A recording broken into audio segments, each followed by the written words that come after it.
All right, welcome. Today we are going to break down how AI can tackle some of the hidden, really nagging operational problems that plague small architecture firms. The stuff that quietly eats away at profit margins and just makes it so hard to grow. So let's get right into it. So it all starts with this one core truth, and it's a big one. The simple fact is, small architecture practices are playing a totally different financial game. They don't have those massive teams or deep pockets that larger firms do. What that means is every single minute that's not spent efficiently, well, it doesn't just hurt, it has a direct and pretty painful impact on their bottom line. 10%. Just let that sink in for a second. What does this number represent? Well, according to the research, this can be how much of a senior architect's time, we're talking their most valuable, most expensive talent, is spent on just one single task that they don't get paid a dime for, writing proposals. That is a massive, uncompensated drain on the firm's most critical resource. All right, so that begs the question, where is all this valuable time actually going? The source material has a great name for it, the non-billable drain. Let's really dig in and quantify what that actually costs the firm. And here's the official term for it, structural inefficiency. And let's be super clear, this has nothing to do with people not working hard. In fact, it's the total opposite. It's when your most skilled, highest paid people, your principals, your top architects, are getting completely bogged down by administrative stuff, low value work, simply because in a small firm, there's often no one else to do it. And this table, wow, it just lays out the problem so perfectly. You've got these major bottlenecks, right? Proposal writing, that's straight up lost revenue you could be earning. Then there's zoning research. I mean, you spend hours on it, and if you make one tiny mistake, the whole project is at risk. And my personal favorite, just trying to find an old detail on some messy shared drive, it just grinds everything to a halt.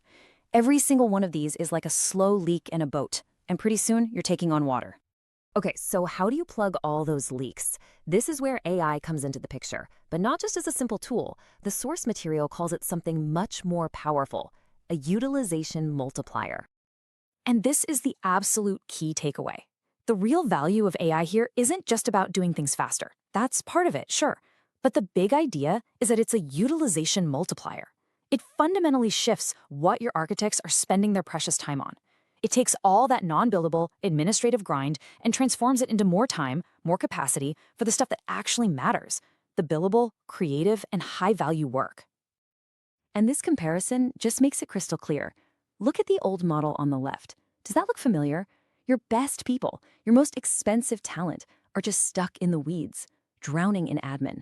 But now look at the AI model on the right. It's about liberating them, freeing them up to focus on what they were actually hired to do. The things that generate revenue and create amazing buildings, design, client strategy, and solving those really tough problems. Okay, enough of the high-level theory. Let's get really specific now. We're going to walk through the top 5 bottlenecks we mentioned earlier and see exactly how AI can come in and fix them. So here they are, the top 5 targets for AI. Now, why these 5 specifically? Well, it's because they hit this perfect sweet spot. They cause the most pain for the firm, day in and day out, and they are the most solvable with the AI tech we have right now. In other words, this is the low-hanging fruit, the places where you can get the biggest and fastest return on investment.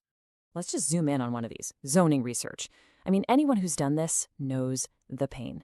It's absolutely foundational to every single project, but my gosh, is it labor-intensive.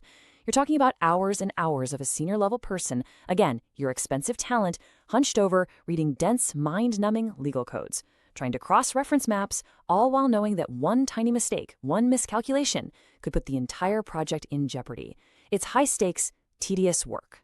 So what's the AI fix? Well, you take a large language model, you train it on all those local planning codes, and it can analyze those exact same documents in minutes, not hours. This is a total game changer. It completely flips the architect's role on its head. Instead of being a slow, manual researcher, they become a fast, efficient validator. Their job is now to just confirm the AI's output, give it the expert stamp of approval, and move on to the next critical task. And this next one, man, this quote just hits home, doesn't it? Owners are often left stuck between design ambition and financial reality. We have all been there. The client has this incredible, beautiful vision and a budget that's on a completely different planet. And for small firms, it's tough. You often don't have the tools to give that instant cost feedback, so you end up designing in a vacuum, just hoping it all works out in the end. And this is where AI steps in again. Imagine having predictive cost modeling built right into your early design tools. You make a design decision and you get immediate real-time feedback on the budget. Can we afford this curtain wall? Boom, you know instantly. This isn't just about saving time, it's about preventing weeks of wasted design work and, maybe more importantly, avoiding those really painful, awkward conversations with the client later on. Okay, so we've identified the problems and we've seen how AI can be the solution. But what's the actual path forward? How does a small firm start to implement this? Let's look at a strategic blueprint for doing just that. The source material really boils it down to a three-step strategy. Number one, automate the admin. Use these new AI tools to handle the proposals, the emails, the timesheets, and get that 10% of your architect's time back. Number two, front-load the rigor. This is huge. Use AI early in the process to make sure your concepts actually work with the budget and the zoning before you've invested hundreds of hours. That's when changes are cheap and easy. And finally, number three, preserve your firm's brainpower. Use AI to turn that messy, chaotic archive of past projects into a smart, searchable knowledge base that protects you when people leave. Which brings us to our final and maybe most important thought. When you look at all of this, the real promise of AI isn't just about making small firms a little more efficient. It's about something much bigger. It's about fundamentally changing what it means to compete. So the question is, by automating all of that administrative drag, will AI finally level the playing field? Will it finally allow small, brilliant firms to compete based on what truly matters, the power of their creativity and the quality of their design, instead of the size of their administrative staff?